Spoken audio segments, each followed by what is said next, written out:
समान फलक उठा फिर से प्रलय मचाने को। तो उच्चार इस पापी पाखंडी ने काट कर शीश रख दिया बहाव में, मार डालो पिस डालो पटक मरोड़ डालो निकला पर जा निकला हूँ। ये तीन करेश्वर गुरुशंकर की अस्त स्थित छोड़ पर सामना कहे हो। शिष्य द्रोही कौन पैदा हुआ जिसने निजित को डगर में बुलाया। पूरी वीर बाल ब्रह्मचारी ब्राह्मण से ये निर्भय शंख हुआ कौन विश्व भर में। बीते अखंड भूमंडल पर मैं कोई लाल छतरी का समर में ऐहो कपड़ में कैसी हो रहा है। रेणुका कुमार ने पुनः उठा लिया कर में, पुनः उठा लिया कर में। आसनवासी देवियों मेरे आसन की रक्षा करना, यदि जीव को कोई कष्ट नहीं मिलने पावे।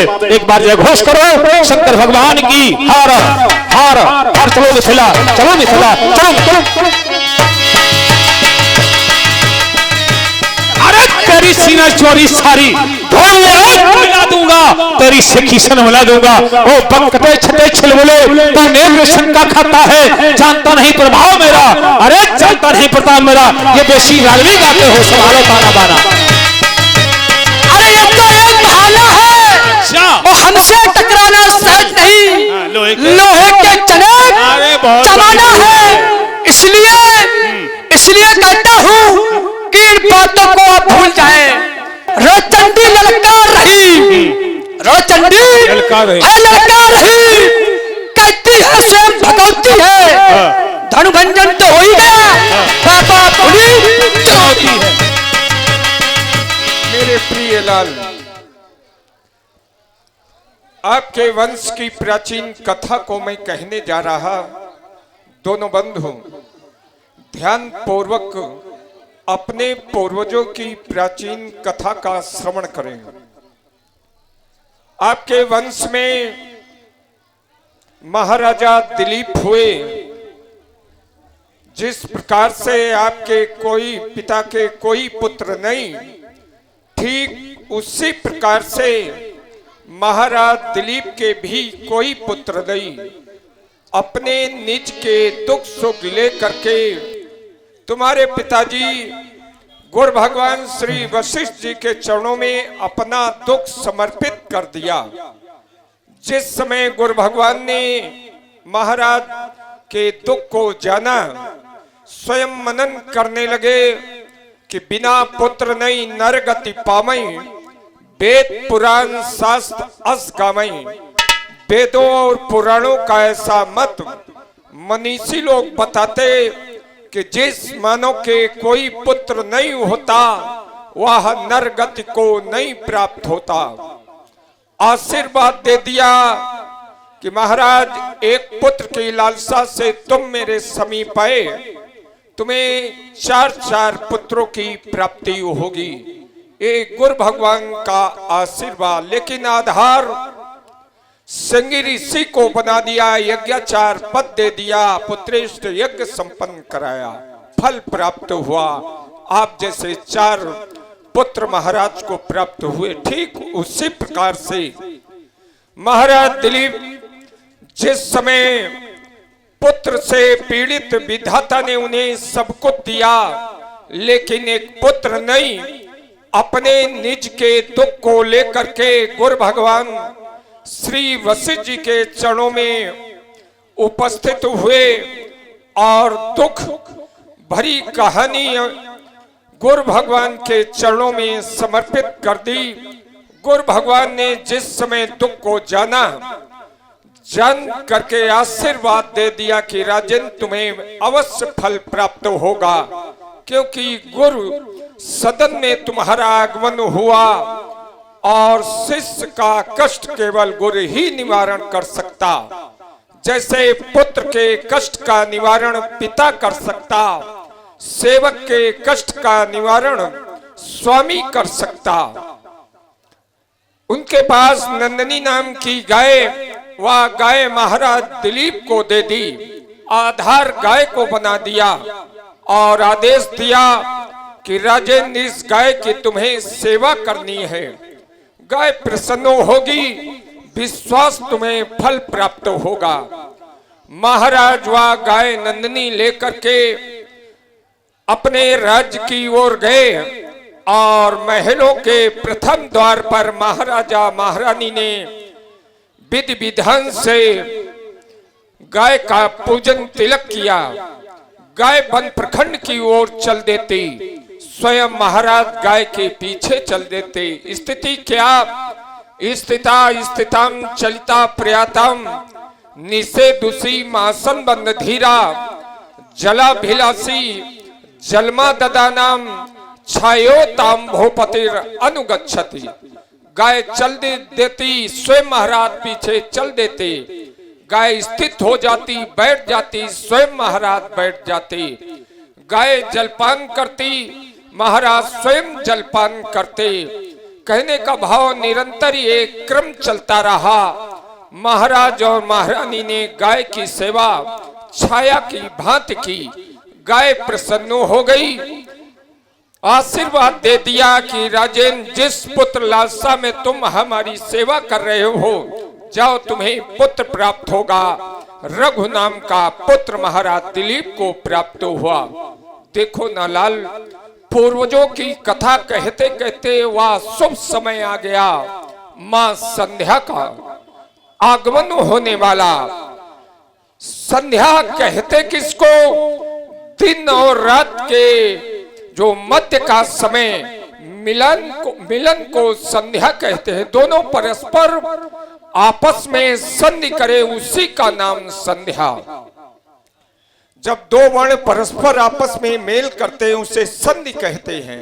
यहाँ दिन और रात का मिलन हो रहा, उसी को संध्या कहते।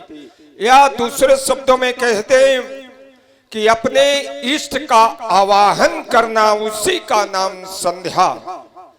भगवान भास्कर उदयाचल से अस्ताचल की ओर प्रस्थान कर रहे हैं। अतः मेरे लाल, अपने मां संध्या को प्रसन्न करने के लिए मां संध्या देवी के श्री चरणों में श्रद्धा सुमन समर्पित करो। और जो प्राणी ऐसा नहीं करते, ऐसा न विद्या तपो न दानम ज्ञानम न शीलम गुणै न धर्मा ते मर्तलोके भूय भार भूता मनुष्य रूपेण मृगाश्चरन्ति।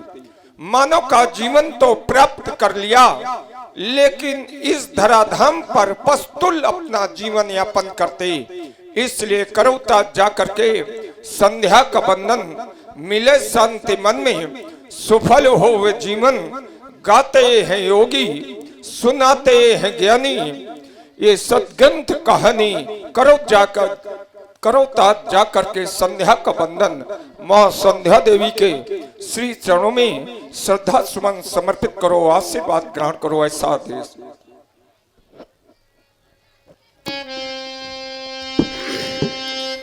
विगति दिवसी गुरु आयस पाई, संध्या करनो चले दो भाई।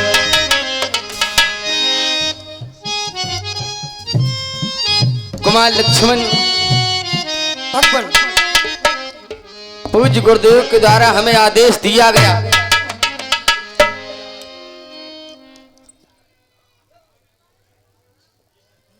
पूज्य गुरुदेव के द्वारा हमें आदेश दिया गया कि राम, संध्या का समय हो गया है। भगवान सूर्यदेव उद्याचल से अस्ताचल की ओर गमन कर चुके हैं। बड़ा पावन समय है, बड़ा पावन समय है। ऐसे पावन समय में तुम जाओ, अपने ईश्वर का ध्यान करो, उनकी पूजा करो। कहा भी गया है, संसार में जिसने पूजा नहीं की, भक्ति नहीं की, उसका जीवन पशुओं के समान है। अपने आप में भले सोचते रहे कि हम मानव हैं, लेकिन ना, वो मानव नहीं, पशु के समान है। जिसने अपने जीवन में पूजा नहीं की, तो पूजा करना हर प्राणी के जीवन में अनिवार्य आवश्यक है। ये मानव शरीर बड़े भाग से मिलता है। मानव शरीर पाने के लिए देवता भी तरसते हैं कि कब हमें एक बार मानव का शरीर प्राप्त हो जाए, लेकिन उन्हें भी ये नहीं मिलता, बड़े भाग से मिलता है। कहा भी गया है कि बड़े भागे बड़े भाग कि बड़े भागे मानुष तनी पावा और सुरी दुर्लभे सती ग्रंथ गावा। और मानव शरीर है क्या कि साधन धाम और मोक्ष करी द्वारा पाए न जही परलोक समारा। जिसने मानव शरीर पाकर अपना परलोक न संभाल पाया वह व्यक्ति अंत में बहुत बुरा पछताएगा और परमात्मा को झूठा दोष देगा कि सो परिति दुखी पावही और सिर धुनि धुनि पछताई कालही कर्मही सुरहि मिथ्या दोष लगा। व्यक्ति जीवन में बस कहां पहुंचता है जब मानव का कोई काम बिगड़ जाता है तो अपने आप को दोष नहीं देता है, दोष किसे देता है? परमात्मा को। लेकिन अपने को दोष नहीं देता है, अपने कर्मों पर दोष नहीं देता है कि हम जीवन में करते क्या रहे हैं? करते तो बुरे कर्म रहे और फल पाना चाहते अच्छा तो मिल सकता है ना कि कर्मो प्रधानी विश्व करी राखा। और कहा गया है कि जो जस करही सो तस फल चाखा। जैसा कर्म करोगे वैसा फल मिलेगा। है? यदि खेती में गेहूं बोओगे तो गेहूं नोनोगे। है? तो जैसा कर्म करोगे वैसे ही फल की प्राप्त होगी। और आज हमें कर्म ही अच्छा तो बताया है पूज्य गुरुदेव ने, क्योंकि अंधकार से प्रकाश की ओर कौन ले जाता है? गुरु। और जीवन में जिसने अपने गुरु नहीं बनाया उसकी भक्ति को कभी परमात्मा स्वीकार नहीं करते, क्योंकि गुरु कृपा से ही व्यक्ति प्रकाश का मार्ग ढूंढ सकता है और अंधकार से प्रकाश का मार्ग गुरु ही रखवाते हैं। तो आज हमारे पूज्य गुरुदेव ने हमें बताया कि राम तुम्हारे वंश की पूर्वजों की कथाएं सुना रहे थे। कथाएं सुनाते सुनाते तुम्हारा ध्यान कथा सुनने में लग गया, तुम ध्यान नहीं दे पाए कि संध्या का समय हो गया है? तो आज हमें आदेश दे दिया कि करी भोजन मुनि बड़े विज्ञानी और लगे कहने कछु कथा पुरानी। तो आज पहले भोजन किया गया है, उसके उपरांत भजन करने का आदेश दिया गया है और कहा भी गया है कि भूखे भजन और न हो ये गोपाला। जब तक यदि तुम भूखे हो तो भजन में भी आनंद नहीं आता है। तो आज यहाँ पहले भोजन किया गया है और फिर भजन करने का आदेश दिया है। तो धन्य हमारे पूज्य गुरुदेव कुमार लक्ष्मण आज मां संध्या की आराधना करके अपने जीवन को सफल करेंगे। कुमार लक्ष्मण आज ऐसी वंदना करेंगे, आराधना करेंगे जो हमारी कभी वंदना हो, वही तो वंदना है कि ये दुनिया में मां और एक रूप तो तुम्हारा है, चांद सूरज सा चमकता ये तेज तुम्हारा है कि जिसकी ओर मां तेरी नजर गई दया भई, समझ लो मायूस की दुनिया संभल गई। मां यदि तुम्हारी दया दृष्टि जिस व्यक्ति के ऊपर पड़ जाती है उसकी दुनिया ही संभल जाती है। तो आज मैं विनय कर रहा हूं, हे दया देवी कर दो तो दया की बारी है,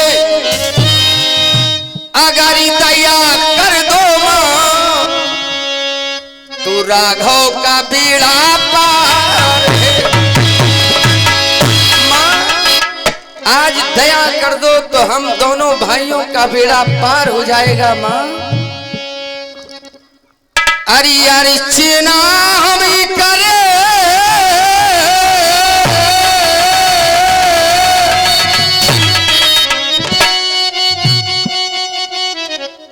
आज अर्चना करेंगे कि अर्चना हम करे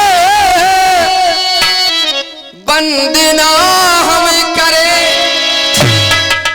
देखो कैसा सुहाना ये समय आ गया। मेरे भैया लखन आओ संध्या करे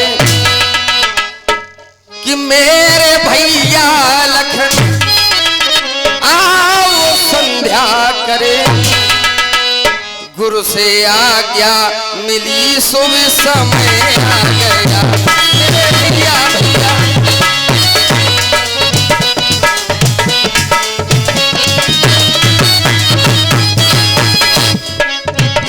मेरे भैया लखन आओ संध्या करे, मेरे भैया लखन आओ संध्या करे।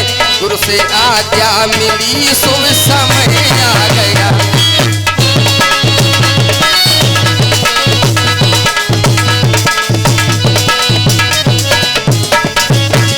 आज हमारे पूज्य गुरुदेव ने आदेश दिया है कि राम जीवन सुधारने के लिए जाओ साधना करो।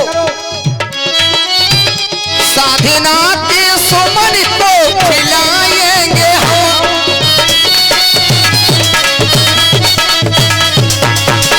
आज हम साधना के सुमन खिलाएंगे। साधना के सुमन को खिलाएंगे हम, मन में प्रभु की तो ज्योति जलाएंगे हम।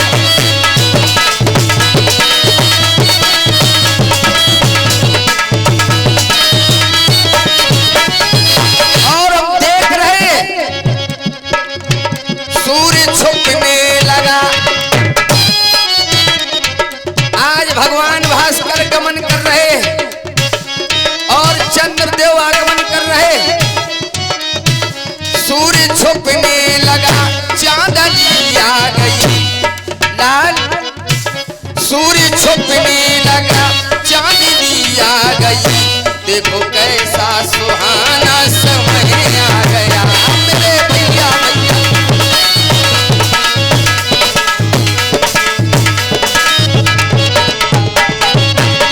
मेरे भैया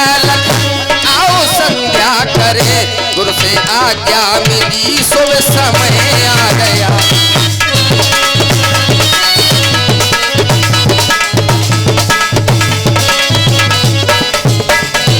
ये संत ऋषियों ने की थी पूजा लखन, संत ऋषियों ने की थी संध्या लखन, करके संध्या मगन मन में होते लखन।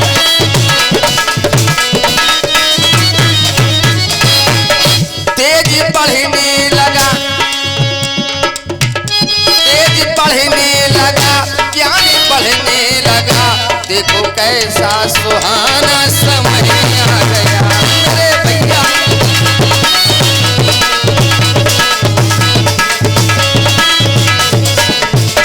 मेरे भैया लखन आओ संध्या करे, गुरु से आज्ञा मिली शुभ समय आ गया। मेरे भैया भैया भैया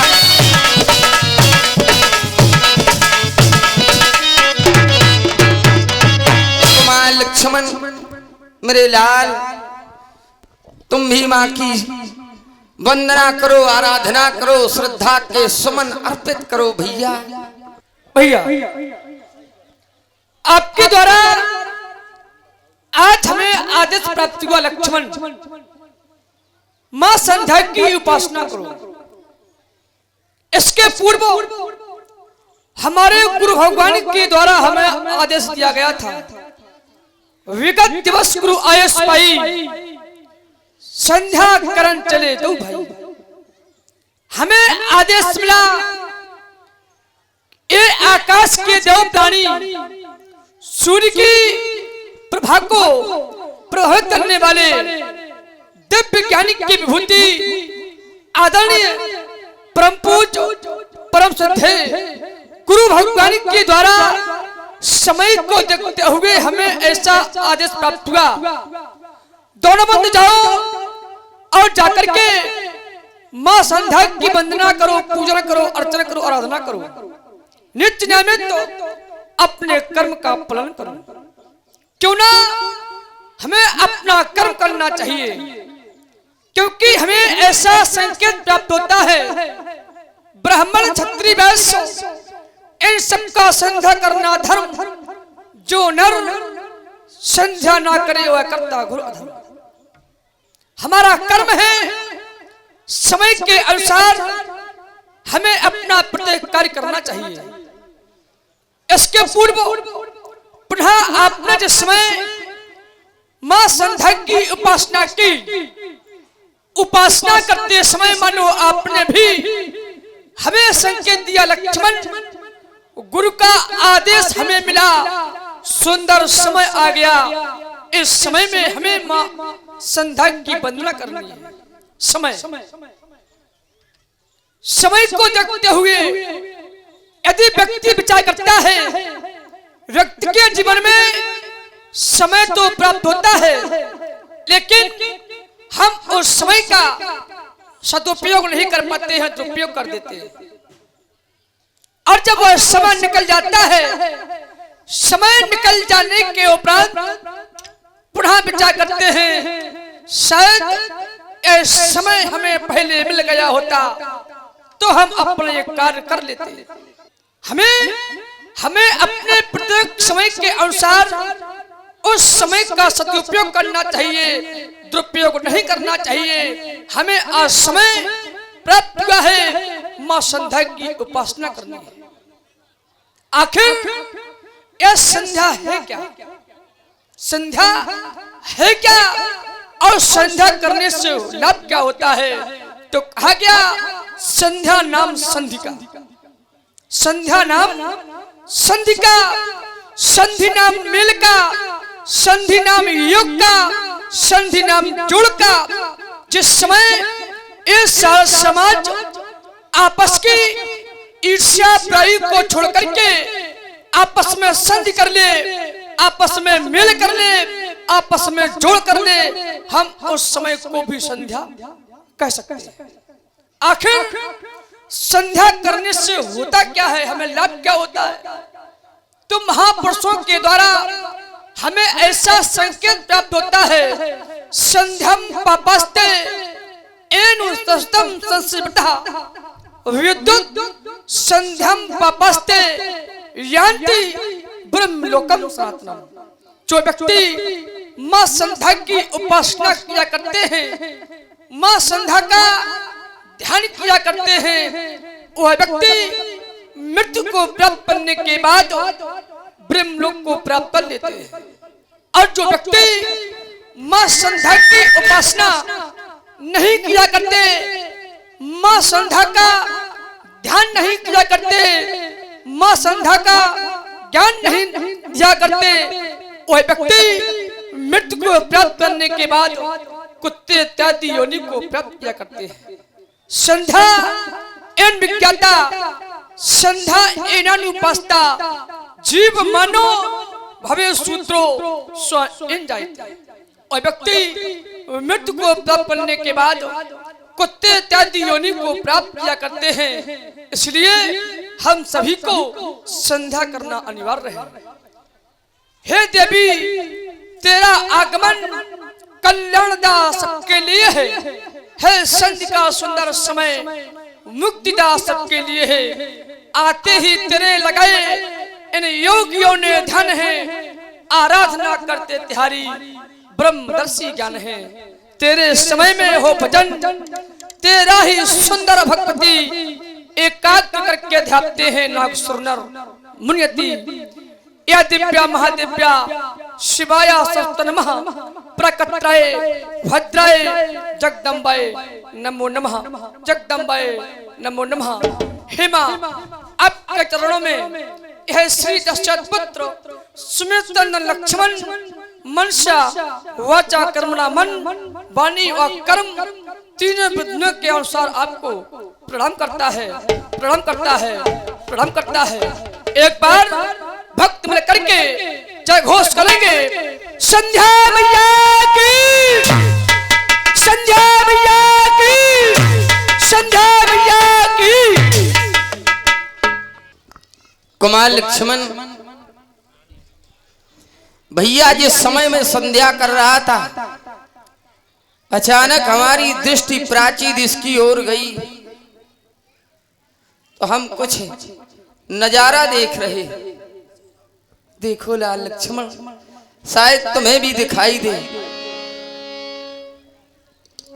लाल लक्ष्मण, आज हमारी दृष्टि इस चंद्रमा के ऊपर जाती है तो हम क्या देख रहे हैं?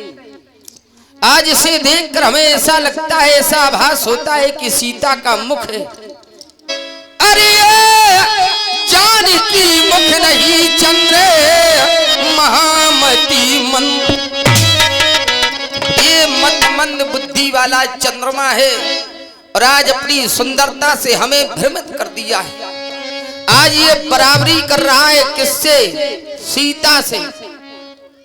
लेकिन ये नहीं जानता है, संसार में विद्वान लोग कभी कहा करते हैं नकल हो सकती है पर बराबरी कभी नहीं। लोग नकल तो कर लेते हैं लेकिन बराबरी करना बहुत मुश्किल की बात है। और आज ये चंद्रमा सीता से अपनी बराबरी करने में लगा है। कितनी बड़ी भूल कर रहा है, जबकि ये जानता है कि जन्म सिंधु पुनि बंधु और दिन मलिन सकल और सिया मुख समिता पावक में चंद्र पापी रोलन। इस चंद्रमा का जन्म खारे समुद्र से हुआ है और उसी में उत्पन्न होने वाला विष या जहर कह दो इसका भाई है। और यह दिन में कभी दिखाई नहीं देता है, ये मलिन रहता है भैया। लेकिन आज जिससे बराबरी करने चला है वह आटोयाम प्रकाशित है। इसलिए भैया तुमसे कहना है,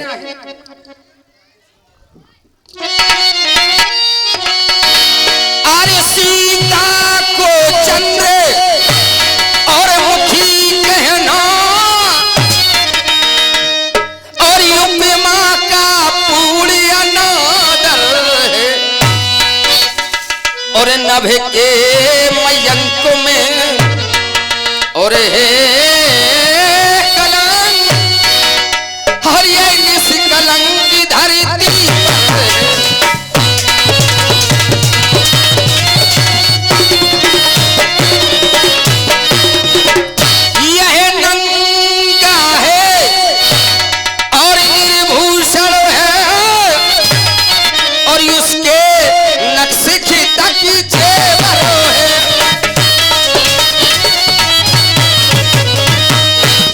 सीता के और वैदेही के यह नहीं कदापि बराबर है।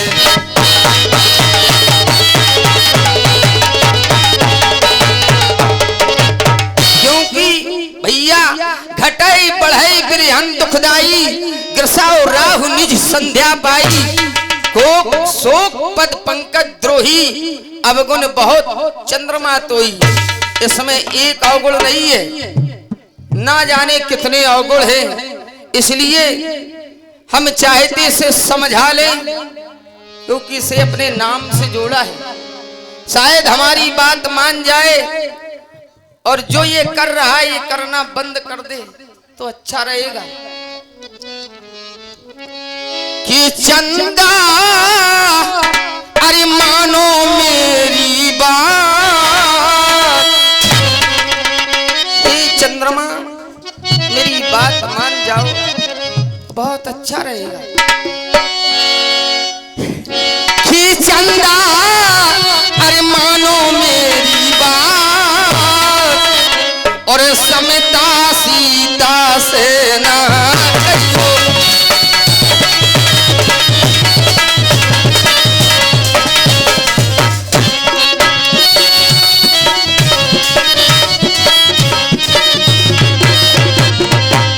ये समता सीता से ना करियो, समता सीता से ना करियो।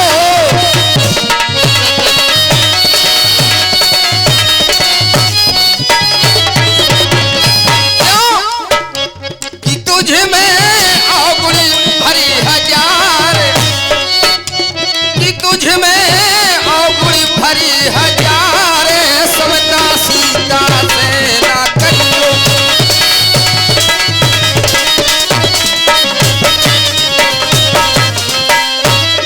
एक समय की बात है लक्ष्मण, नारे अहिल्या को छलने की इंद्र ने की तैयारी।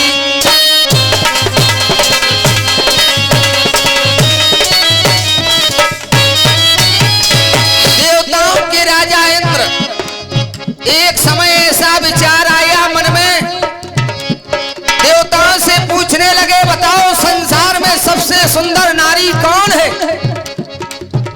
चंद्रमा ने बताया, इसी चंद्रमा ने बताया था कि संसार में सुंदर नारी इस समय अहिल्या है।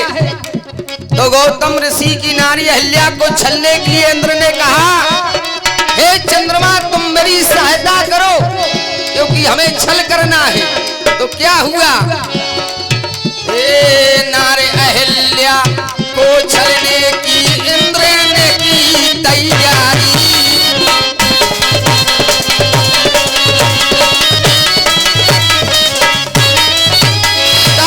चंद्रमा ने क्या किया कि मुर्गा बन के दे दई बाण, कि मुर्गा बन के दे दई बाण, के समता सीता से ना करियो।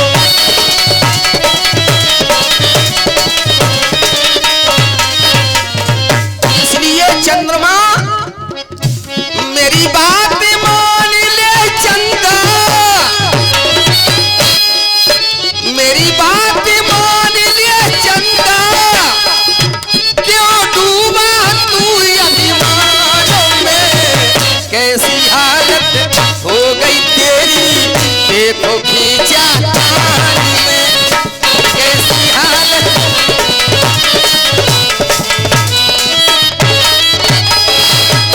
मेरी बात मान ले चंदा,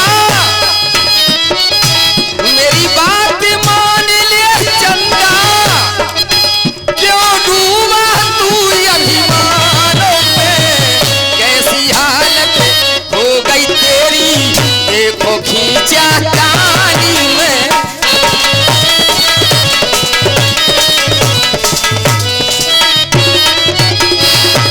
क्या नहीं जानता चंदा, क्या नहीं जानता चंदा, ब्रह्मा जी हारे शानों में। कैसी हालत हो गई तेरी देखो खींचा तानी में।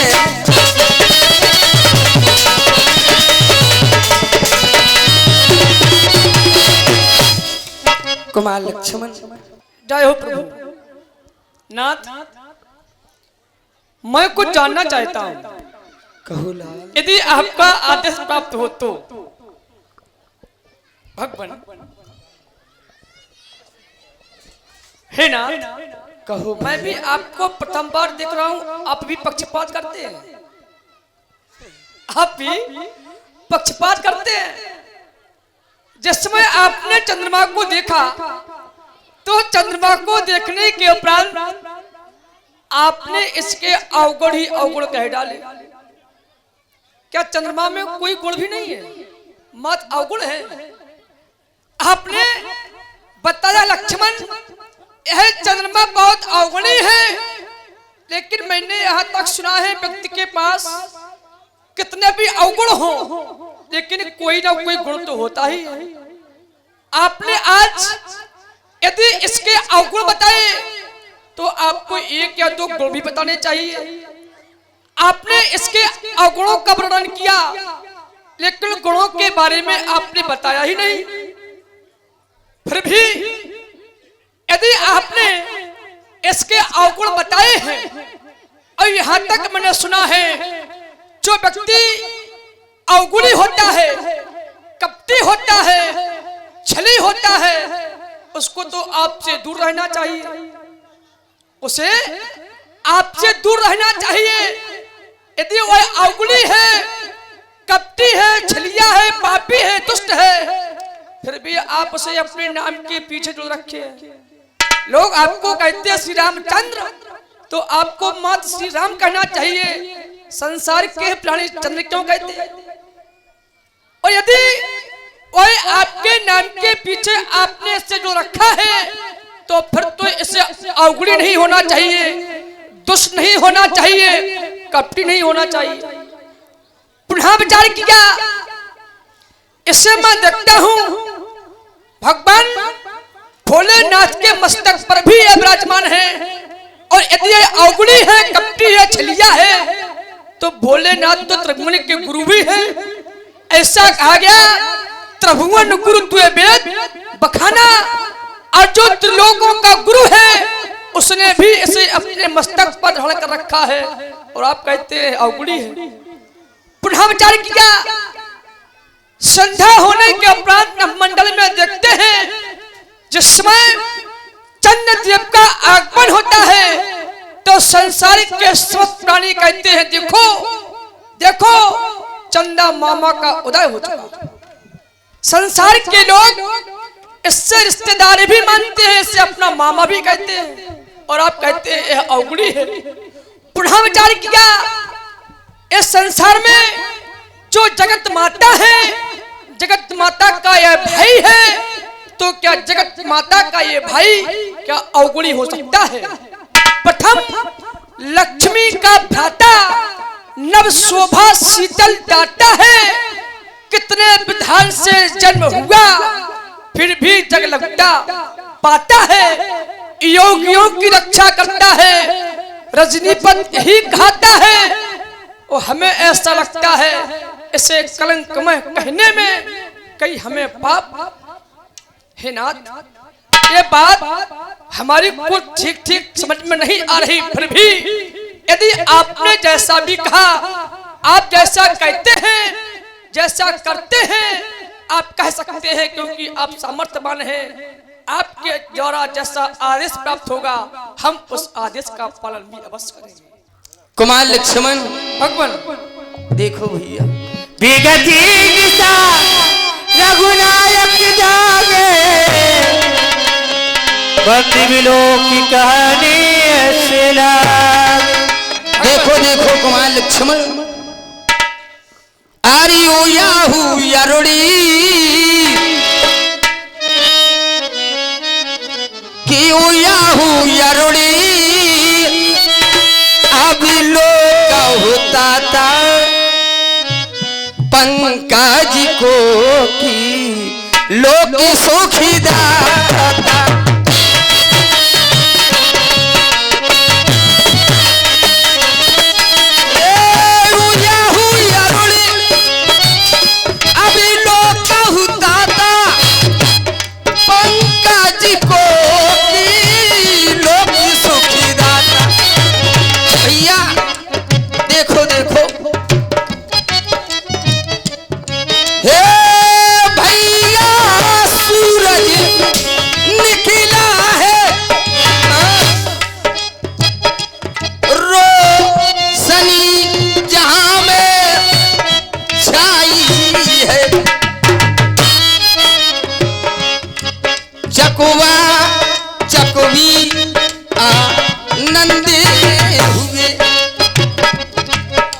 मिलों को अति सुखदाई है चकवा।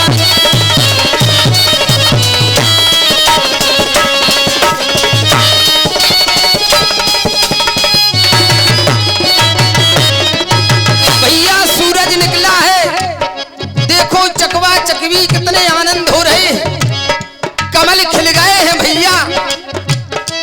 सोने वाले सभी जागी गए, छा गई उदासी तारों पर, बन की कोयलियां कूके उठी। देखो देखो कोयलियां कूक रही है भैया, बन की कोयलियां कूके रही।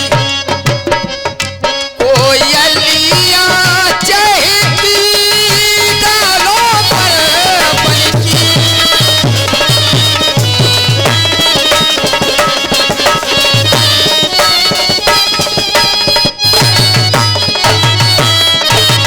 इन्हें नमन करो, इन्हें प्रणाम करो। जय हो भगवान सूर्यदेव, आपकी जय हो, जय हो।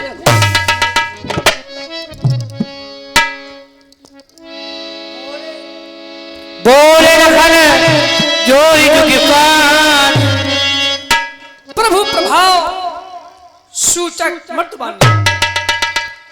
हे नाथ, पुनः प्रातः होने के उपरांत नवमंडल में भगवान भास्कर का उदय हुआ, तो उदय होने के उपरांत आपने पुनः आदेश दिया, लक्ष्मण इन्हें प्रणाम करो।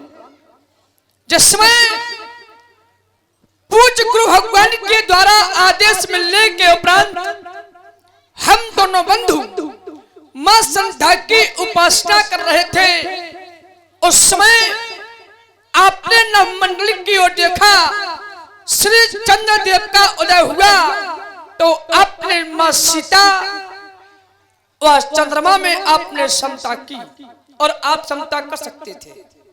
पुनः संकेत प्राप्त हुआ, बहुत विचार तीन मन माही, सीय बदन सम हिमकर नाही। अपना मिथिला की यह समस्त प्रजा पुनः बचा करेगी। भला लक्ष्मण ने अपने भैया के हृदय की बात को जान कैसे लिया? क्यों? क्योंकि इन्होंने अपने हृदय में विचार किया, और विचार करने के उपरांत इन्होंने समता की, और समता करने के उपरांत पुनः संकेत मिला, सिय मुख छवि बहु ब्याज बखानी। और जब बखान किया था तो मैंने सुना कि भैया ने सीता व चंद्रमा में समता की। यह कर सकते थे, क्यों? क्योंकि इन्होंने सीता को भी देखा और चंद्रमा को भी देखा, समता कर सकते थे। लेकिन प्रातः होने के उपरांत आज मैं एक सूर्य को देख रहा हूं, और एक और मैं इस सूर्य को देख रहा हूं। हम इस समय चाहे तो समता कर सकते हैं, हम समता नहीं, हम तो मात्र पूजा कर सकते हैं, क्योंकि हम तो सेवक हैं, हम पुजारी हैं। हमें हमारा धर्म क्या है कि सेवक का धर्म होता है सेवा करना और पूजा करना, तो हम मात्र पुजारी हैं। भला मैं उसे नहीं, इन्हें पूछता हूं और इन्हें ही पूछता रहूंगा। उस समय भैया ने चंद्रमा को देखा था तो समता की थी, और समता व्यक्ति कर सकता है, क्यों? प्रशंसा कर सकता है, क्यों? क्योंकि हमेशा इस संसार में यदि व्यक्ति देखता है तो जो कलाकार होता है, कलाकार की प्रशंसा होती है। हमने संसार में कलाकार तो बहुत देखे हैं, देखे थे और आगे भी देखते रहेंगे, लेकिन एक ऐसा कलाकार इस संसार में है कि हो सकता है आने वाले समय में ऐसा कलाकार हमें देखने को न मिले। ऐसा एक कलाकार है तो है कौन? वह कलाकार एक यह चंद्रमा है। चंद्रमा जैसा कलाकार इस संसार में कोई दूसरा कलाकार नहीं है। कैसे? यह चंद्रमा एक ऐसा कलाकार है जो आज रात को भी प्रातः काल में परिवर्तित कर सकता है, तो वह मात्र वह चंद्रमा है। उसने आधी रात का समय था, ब्रह्म मुहूर्त का समय बना दिया, और ऐसा करने वाला मात्र एक ही कलाकार है। लोग इसकी प्रशंसा कर सकते हैं क्योंकि ये कलाकार है। कला की प्रशंसा की जा सकती है, लेकिन चरित्र का क्या होता है? कला प्रशंसनीय होती है और चरित्र पूजनीय योग्य होता है। तो यह चरित्र है, श्री राम चरित्र पावन पवित्र चरित्र है। कला की प्रशंसा करनी चाहिए और चित्त की पूजा करनी चाहिए। तो आज मैं अपना पूजा ही करूंगा। आज पुनः विचार करता हूं, इस मैथिली अधिवेशन में देश देशांतर से महिपालों का आगमन हुआ, इसलिए धनुष को तोड़ेंगे और सीता का वर्ण करेंगे। धनुष को तोड़ने की लालसा लेकर के देश देशांतर से जो महिपाल आए हैं, और जिस समय उन्होंने भैया का दर्शन किया, तो वह जिस बल के साथ आए थे वह सभी महिपाल अपने उस बल से बल रहित हो गए जैसे ही इनके दर्शन पाए। जैसे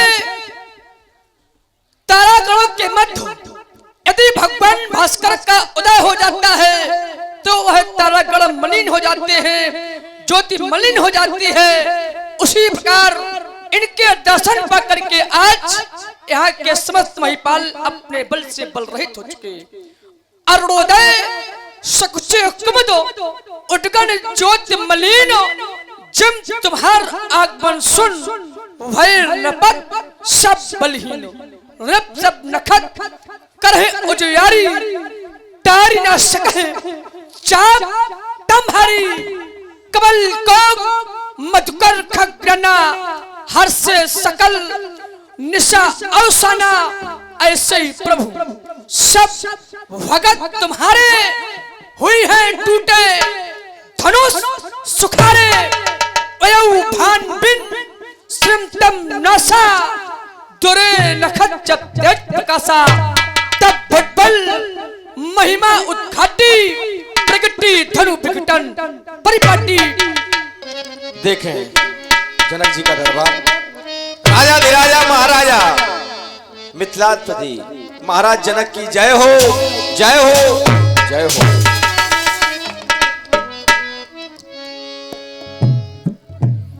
मिथिला के कुशाग्र बुद्धि वाले मंत्री महाराज, जैसा सभी देश देशांतर से पधारे महिपालों को ज्ञात है कि इस मैथिली अधिवेशन का अंतिम दिवस है। अवश्य महाराज। 11 माह 29 दिवस कुछ पल समाप्त हो गए, मेरी घोषणा किए हुए, और जो भी देश देशांतर से महिपाल एकत्रित हो रहे हैं, शुद्ध सेवकों के द्वारा उन्हें यथा योग्य आसन प्रदान किया जा रहा है। अवश्य महाराज, क्यों नहीं। तो राजगत के अनुसार चाहता ये हो कि हमारे राज्य में कहीं कोई किसी प्रकार की कोई समस्या तो नहीं है, अथवा जो देश देशांतर से महिपाल एकत्रित हो रहे हैं उनमें भी कोई किसी प्रकार की अव्यवस्था तो नहीं है। यदि कोई व्यवस्था खराब हो तो अतिशीघ्र अवगत कराओ। नहीं महाराज, राज्य में हर प्रकार से व्यवस्था कुशल से है। देश देशासन से राजा महाराजा आ रहे हैं, उनको बैठने की उचित व्यवस्था, सारी व्यवस्थाएं सुचारू रूप से चल रही हैं महाराज।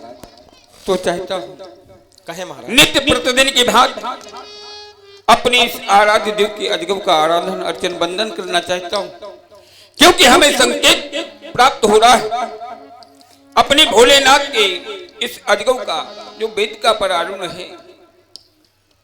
शीघ्र से शीघ्र अर्चन बंदन हेतु पूजा की थाली लेकर के उपस्थित। जो आज्ञा महाराज। अवश्य। हे शंभु,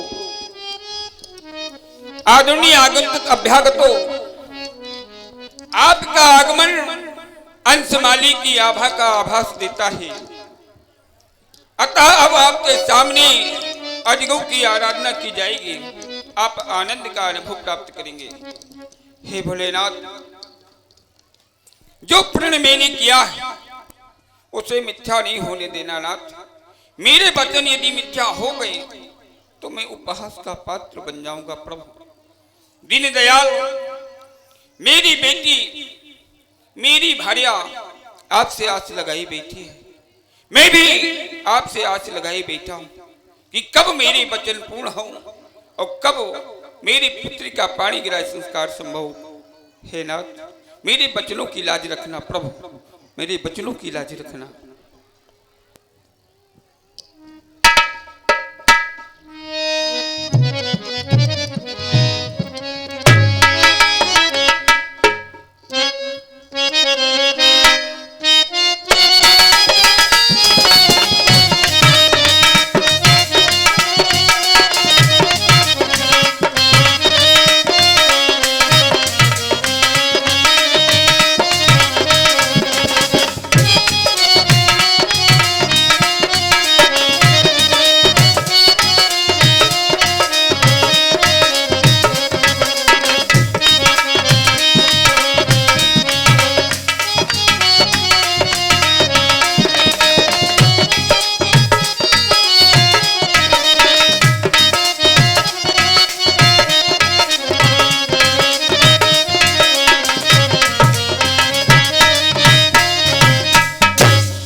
आज इस विधि की लाज आपके हाथों है नाथ।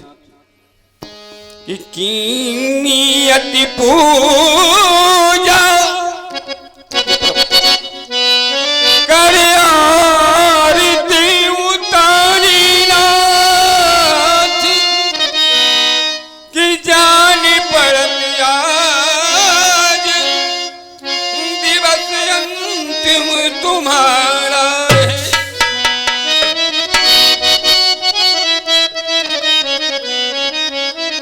करता प्रणाम विदे तुम्हें बारूबार कि दीजिए आशीष झुका मस्तक हमारा है। सीता के भार चनकन को दीन बंधु प्रणय हमारा प्रयास कि अब तक लोरा खिला जो बिसोरियो न बचत पावन कि एक बार कह दो विदेह तू हमारा है कि एक बार कह दो विदेह तू हमारा है। हे भोलेनाथ, जो आस मैंने आपसे लगाई उससे मिथ्या नहीं करना प्रभु।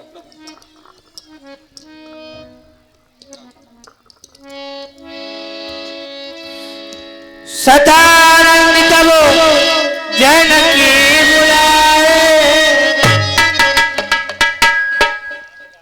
हे भोलेनाथ, कि है त्रिपुरारी के प्रिय आयो ममे आने को आज बचा लेना।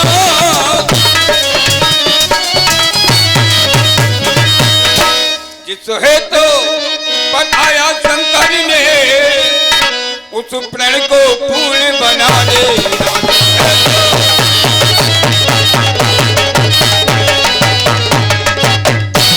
कि जिस बंधु की लाज रही अब तक तुम उसको भुला नहीं देना।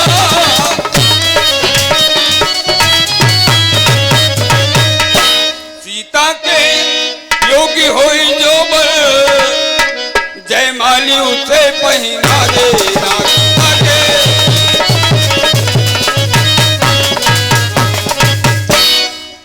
ही बिना ही नाथ। क्यों हमारे और तुम्हारे मध्य वो नाता है जो मैं और आपके अलावा कोई नहीं जानता। ये नाता कैसा है प्रभु, उस नाते को निभाना है कि तेरे मेरे बीच में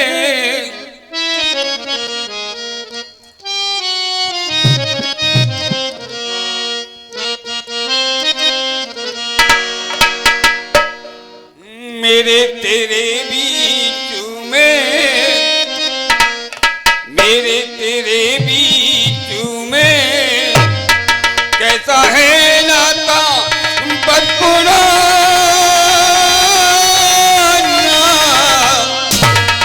कैसा है नाता बदपुराना। मैंने प्रेम ठाना तूने नहीं जाना, मैंने प्रेम ठाना तूने नहीं जाना।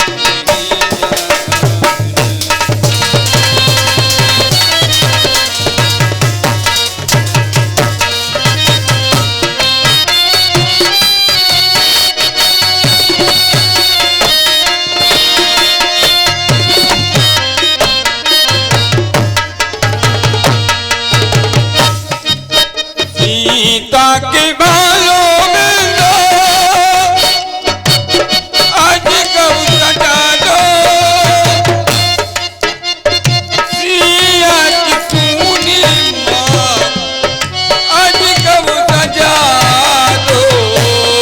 सीता के बालों में लो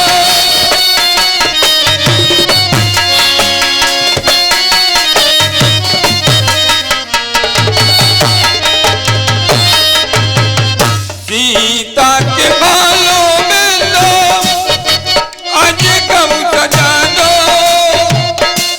सिया की सूनी माँ आज गम सजा दो। मेरे प्राण से ओ मेरे प्राण से अनजान, मैंने प्राण ठाना तूने नहीं जाना।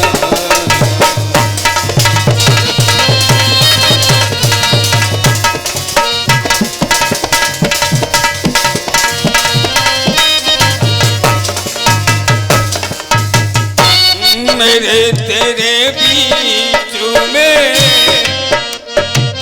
तेरे मेरे बीच में कैसा है नाता बदपुराना।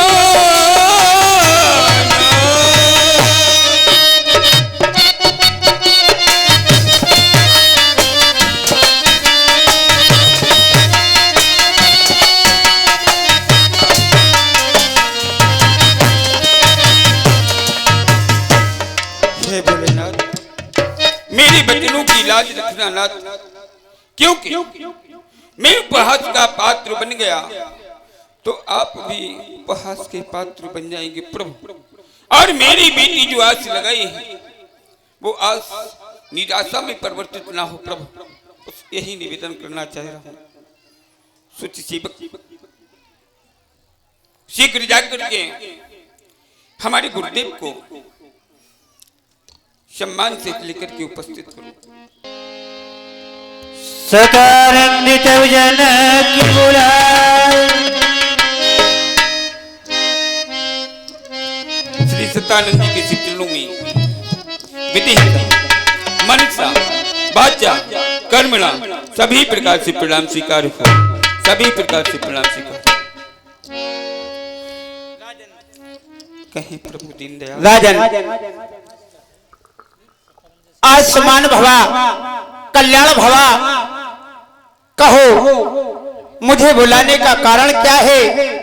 राजन आज आपने क्यों बुलाया ये मैं जानना चाहता हूँ। हे नाथ, जब भी मैं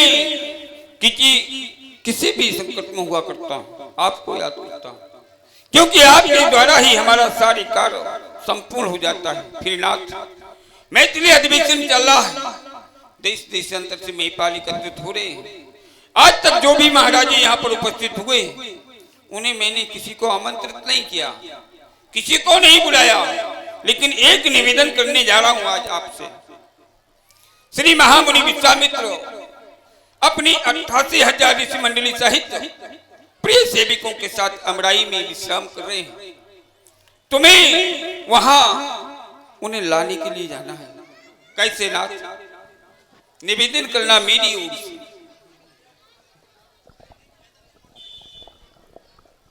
निवेदन क्या है प्रभु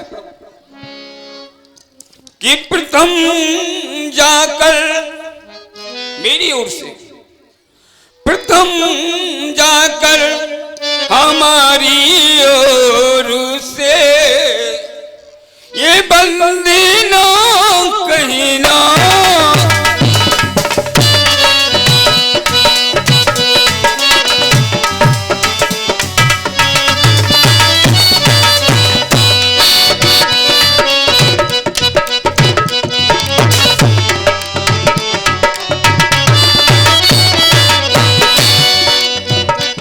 प्रथम जाकर के हमारी ओर से आपको वंदना कहना है क्या कि जमा है राज राजेश्वर स्वयंवर में छटा जाई जमा है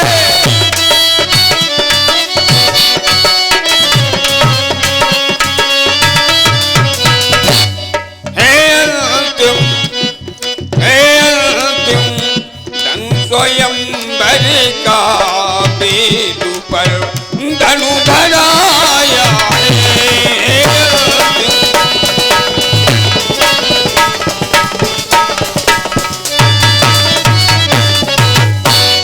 करो प्रभु कष्ट जा करी तो कटेगी बल के समूह फंदे करो प्रभु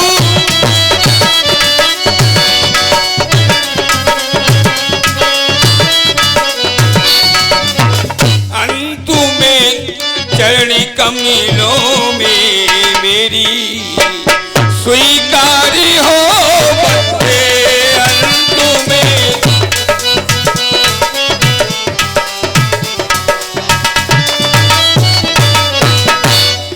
उन्हें कहना है प्रभु आप जाइए, उनसे निवेदन कहना कह देना इस व्यतीत वेदेह की व्यथा विज्ञ वाणी से बतला देना, इस विद्युत विदेही की व्यथा विज्ञ वाणी से बतला देना, कहना बुलवाया है ने नतमस्तक हो सकता देना।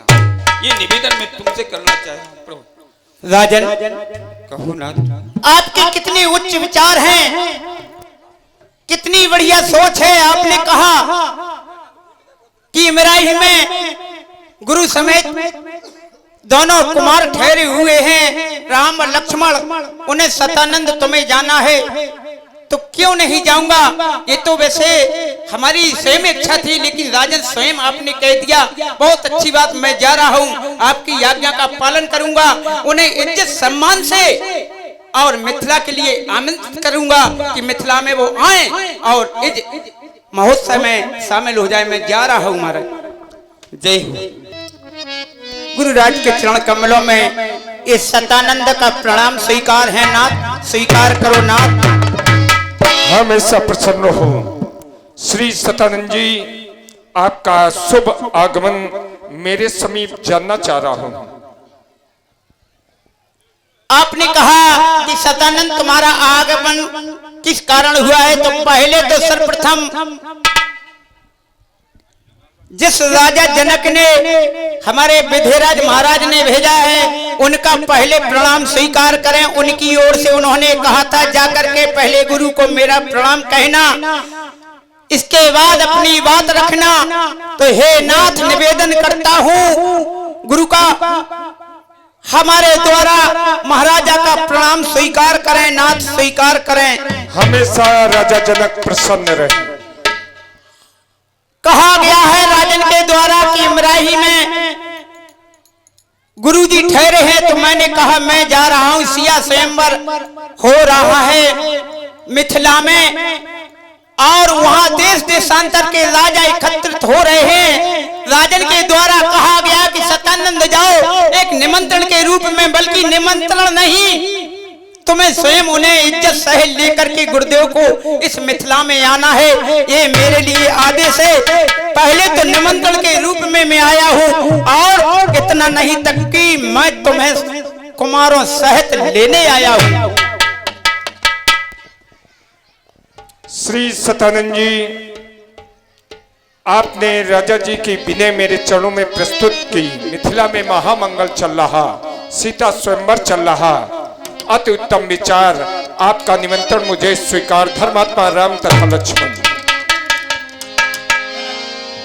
जनक विनय थे न्याय सुनाई, हर्षे बोलो लिए दो भाई। इधर देखो, ये ऋष पुत्र, इनके पिता का नाम महात्मा गौतम, अहिल्यानंदन गौतम सुत श्री सतानंद जी हैं। दोनों बंधु प्रणाम करो, आशीर्वाद ग्रहण करो।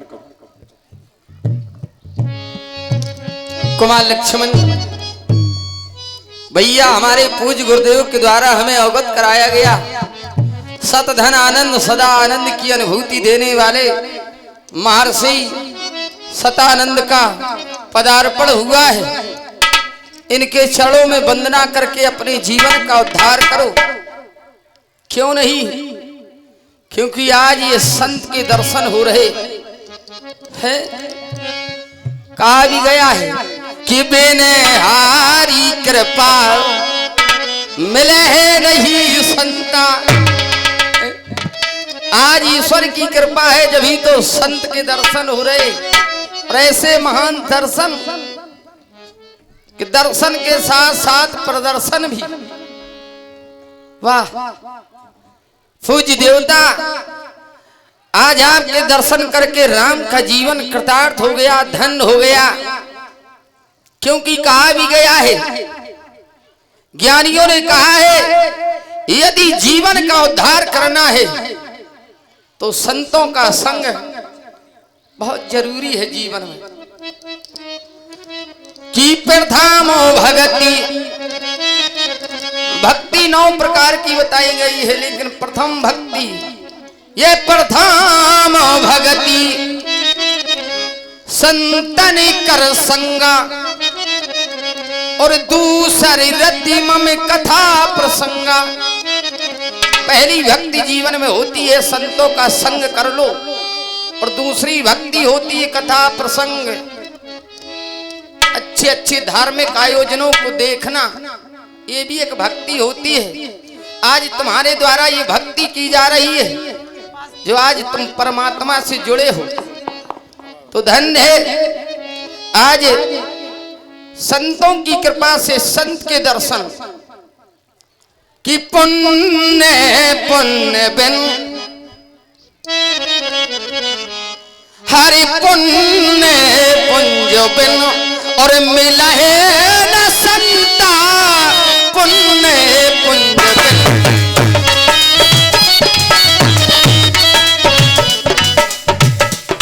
जीवन में यदि तुमने पुण्य नहीं किया तो संतों का दर्शन नहीं होता। तो आज हमारे माता पिता के द्वारा बड़ा पुण्य किया गया है, जभी तो ऐसे संतों के दर्शन हो रहे।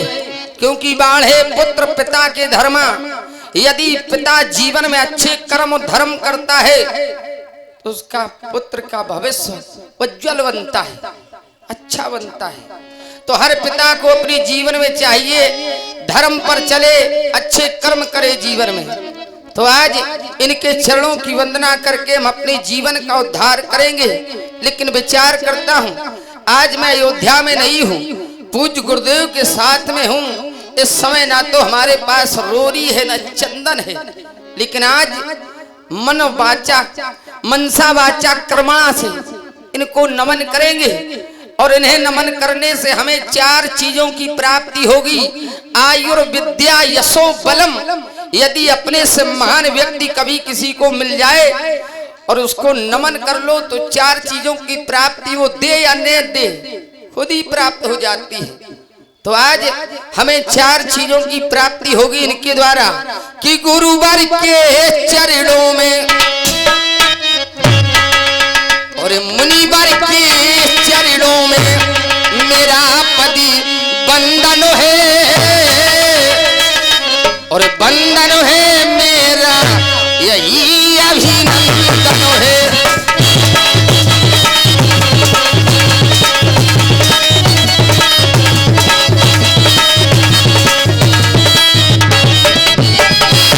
गुरुवर के चरणों में मुनिवर के चरणों में मेरा पति बंधन है मेरा यही अभिनंदन है बंधन है।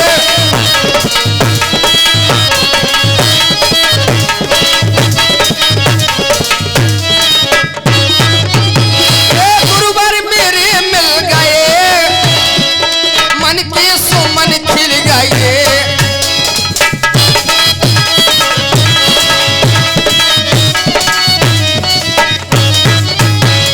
गुरुवर मेरे मिल गए मन के सुमन खिल गए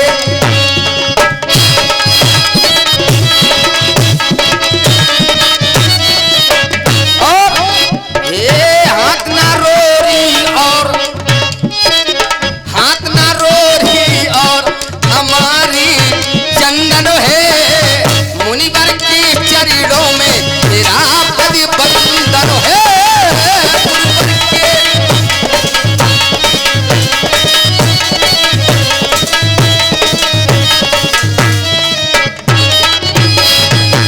जय हो देवता आपकी, आपके अमल विमल कमल स्वरूपी चरणों में राम का साष्टांग प्रणाम स्वीकार हो। कुमार लक्ष्मण तुम भी इन्हें प्रणाम कर लो भैया। हे नाथ, आज पुनः आपके द्वारा हमें आदेश प्राप्त हुआ। लक्ष्मण ऋषिराज का आगमन हुआ, इन्हें प्रणाम करो।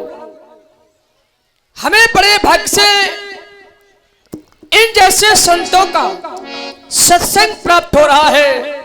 आज संत हमारे समीप हैं, तो हमें क्यों ना इस अवसर को व्यर्था गंवाना नहीं चाहिए। यही तो एक कृपा है। कृपा किसकी? एक गुरु की कृपा। जिन गुरु की कृपा एवं आशीर्वाद से आज इस मिथिला का प्रत्येक प्राणी संत नहीं बल्कि संता नाम से संबोधित किए जाते हैं। पूर्ण नारी सुभग सुचि संता धर्मशील ज्ञानी गुणवंता, इन्हीं की कृपा है।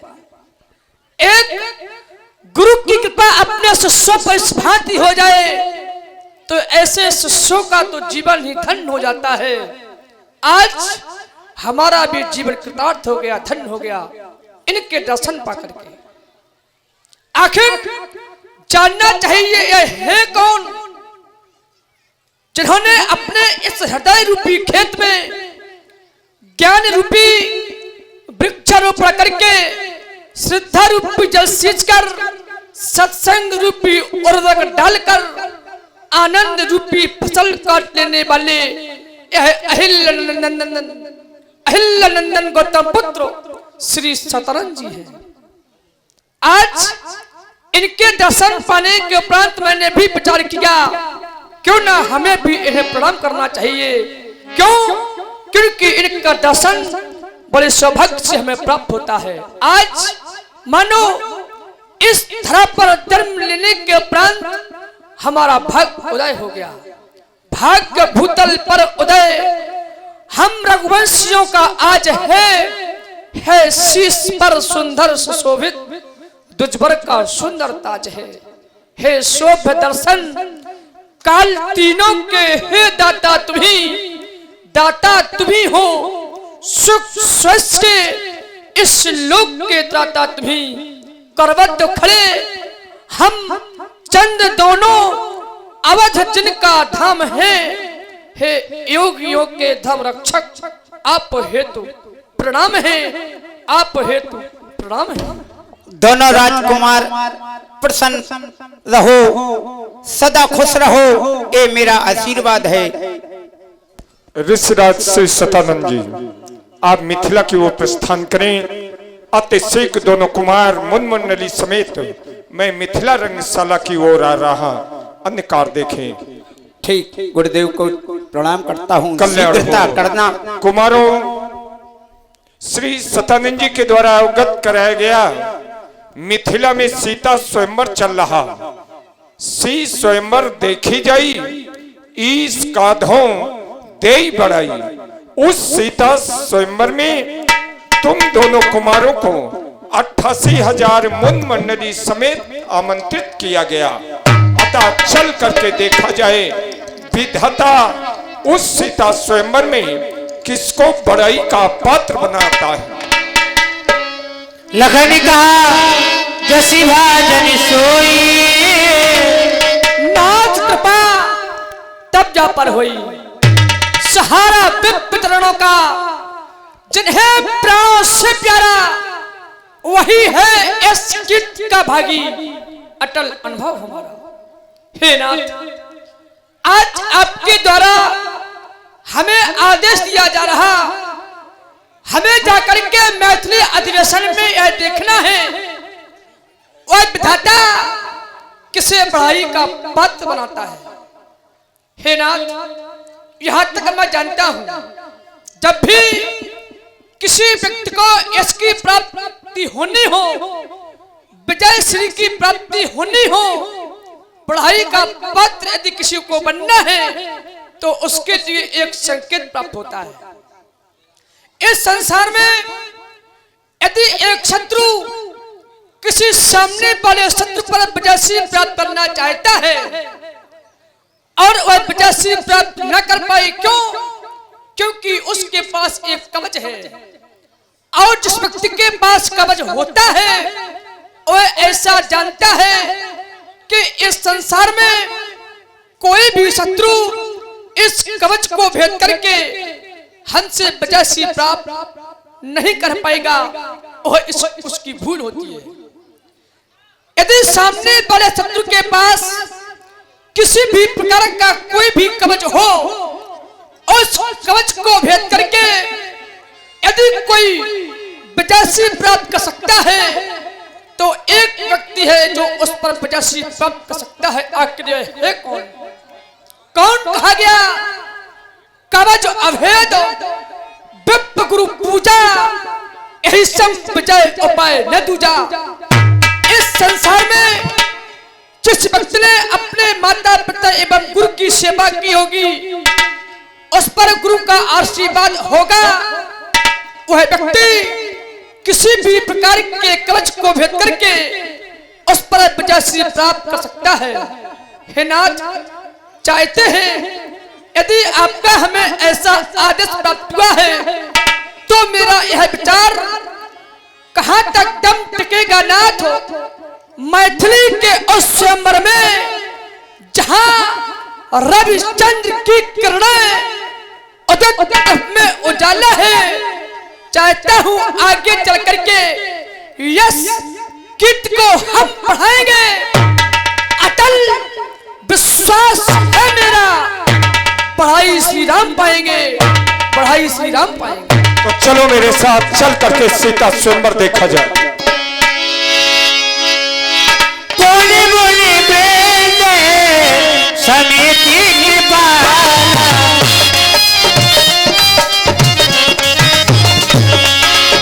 बोले बोले बेटे समिति की पाला, देखनी चले धनुष भक्ति साला।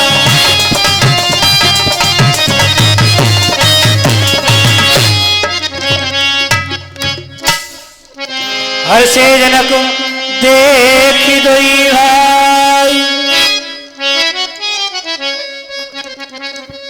आज श्री सतानंद जी महाराज अमराई में जाकर अविलंब हमारे ऋषिराज और उनके साथ पधारे हुए 88,000 ऋषि मंडली सहित उनके अनुज प्रिय शिष्य साथ में आए और गुरुदेव का आगमन मिथिला में हो गया। गुरुदेव के साथ श्री महामुनि विश्वामित्र जी एवं उनके परम शिष्य आज मिथिला में उपस्थित हो गए। हमारा भाग्य उदय हो गया। बल्कि यूं कह दूं कि अयोध्या से इस समय मिथिला की पावन भूमि धन्य हो गई, पवित्र हो गई।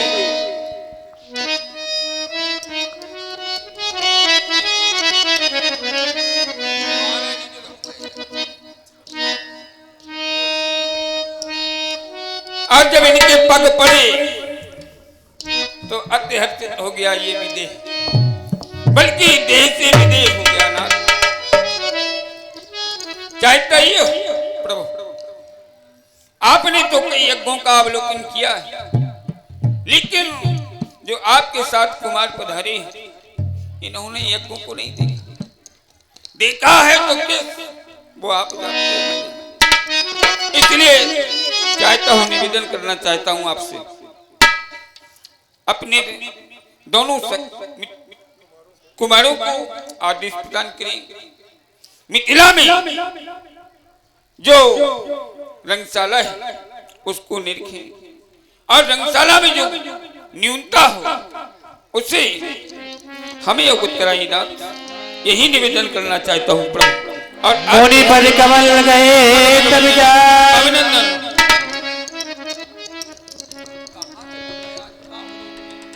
करी विनती निज कथा सुनाई। कुमारों, जिस समय मेरे द्वारा इस रंगशाला का अवलोकन किया गया, मानो मुझे ऐसा लगा कि वो इंद्रपुरी भी मिथिला रंगशाला के आगे लज्जित हो रही। कहीं से कोई न्यूनता मुझे दिखाई नहीं पड़ रही। अतः मेरा आदेश है, कुमारों रंगशाला का अवलोकन करो, कहीं से कोई न्यूनता हो राजा जी को अवगत करो। कुमार लक्ष्मण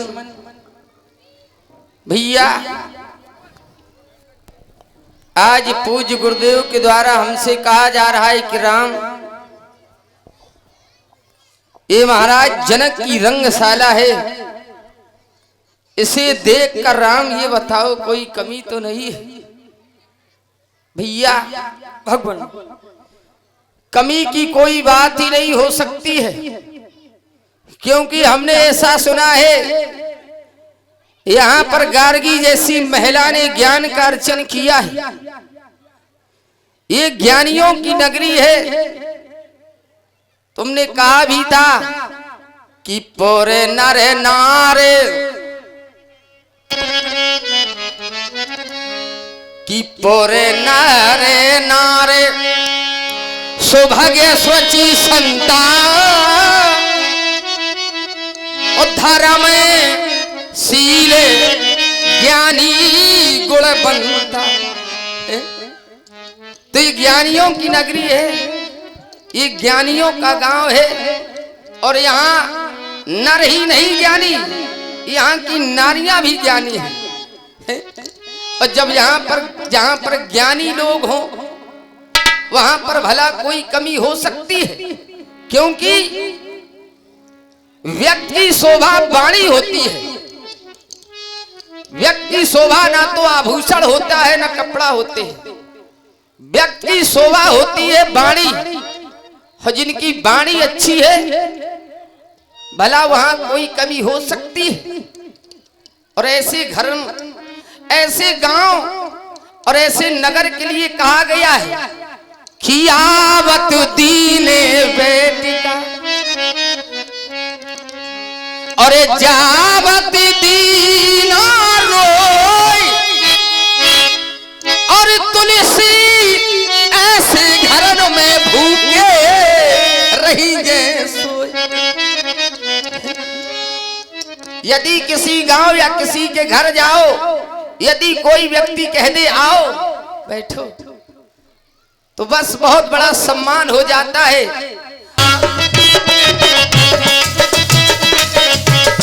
गीत गाती मनोहर है ये नारियां,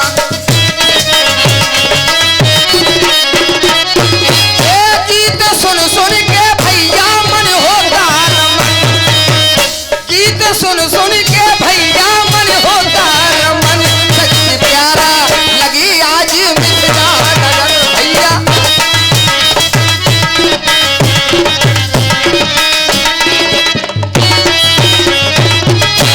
और देश देशों के राजा इकट्ठे हुए,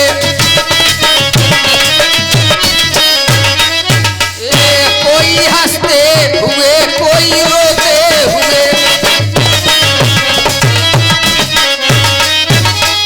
मन में आशा लिए अभिलाषा लिए,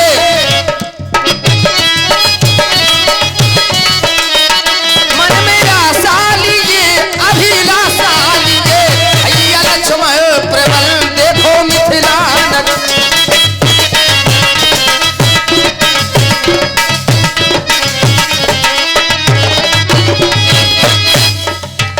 भैया देखो सिया का स्वयंवर रचा, आज देखो धनुष वेदिका पर धरा,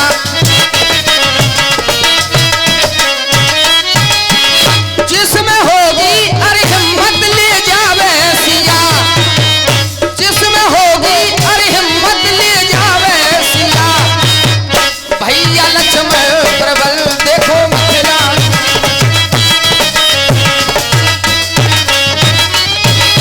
कुमार लक्ष्मण, बड़ी सुंदर है ये नगरी, बड़ी सुंदर है ये रंगशाला, इसकी बड़ाई जितनी ही करे उतनी कम ही होगी, लेकिन तुम बताओ तुम्हें इसमें कोई कमी तो नहीं दिखाई दे रही? हे नाथ,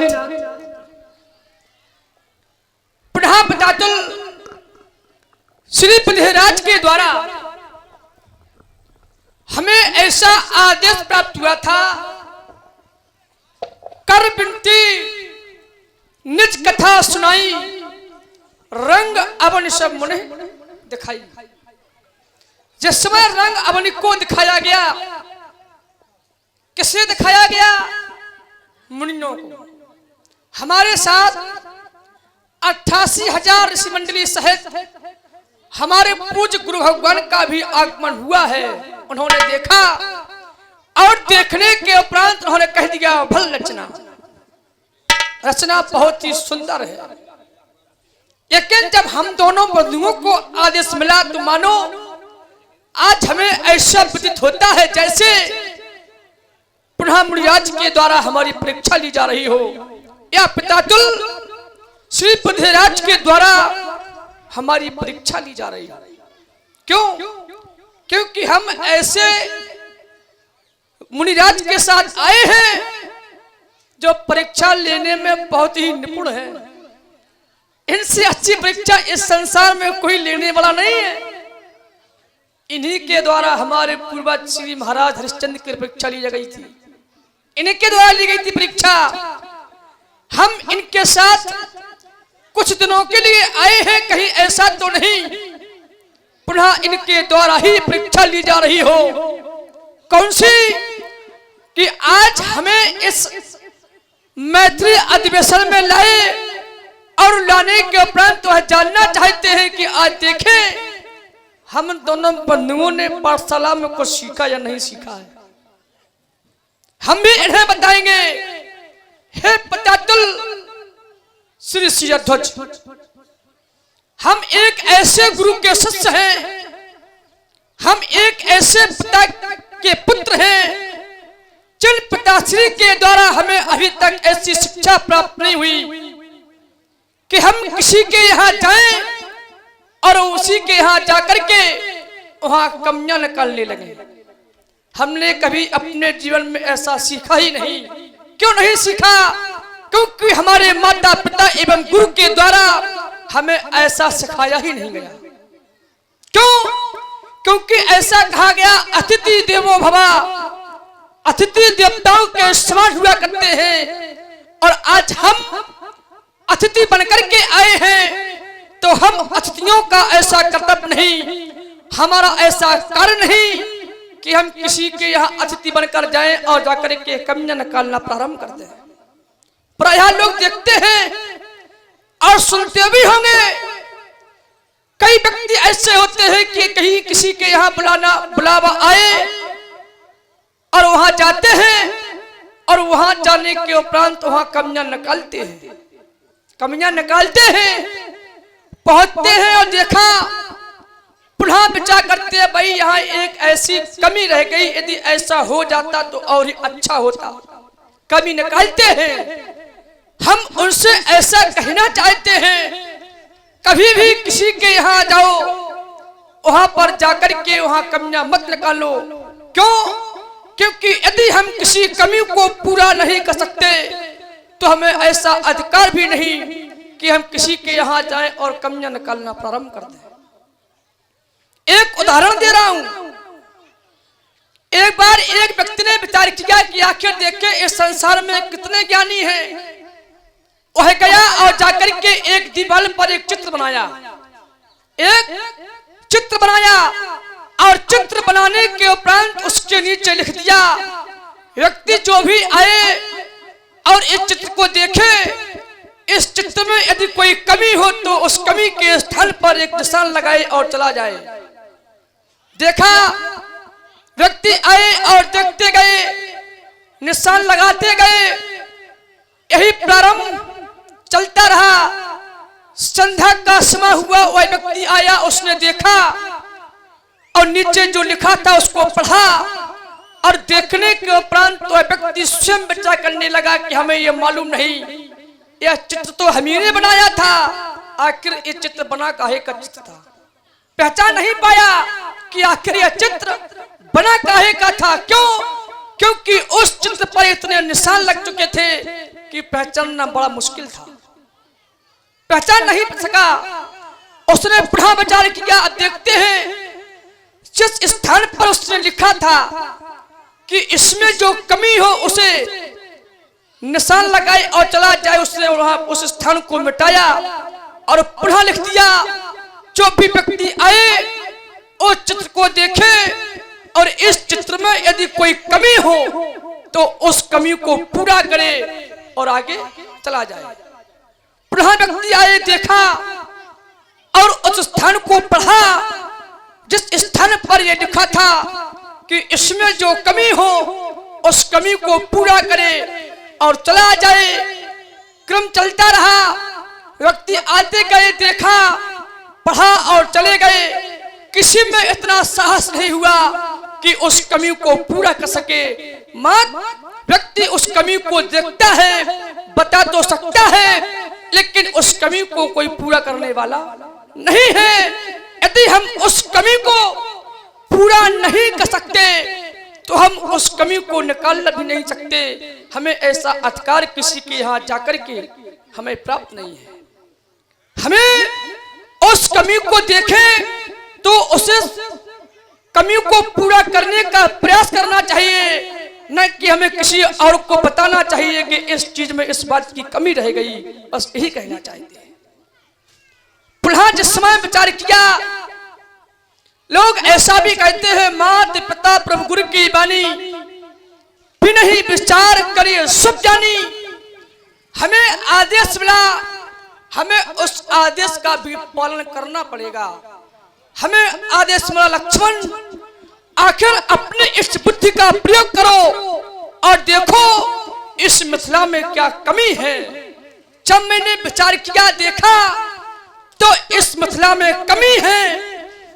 इतनी कमी, इतनी कमी, इतनी कमी, इतनी कमी, इतनी कमी, यहाँ की जमीन इतनी कमी है, यहाँ की जमीन में इतनी नमी है, तभी तो यहाँ पर पोसीदा जैसी फसल जमी है। मात्र कमी है तो मात्र कमी ही की कमी है कि यहाँ पर कोई कमी नहीं है, बस यही कमी की कमी है। संसार में एक किसान के द्वारा जिस समय इस धरा को कमाया जाता है तो वह किसान उस जमीन के माध्यम से अन्न प्राप्त करता है। लेकिन मिथिला की जमीन एक ऐसी जमीन है यहाँ तक एक किसान के द्वारा एक सीता जैसी फसल जमी है, इसीलिए कहता हूँ कमी है तो मात्र यहाँ की जमी कमी है, बस यही कमी है।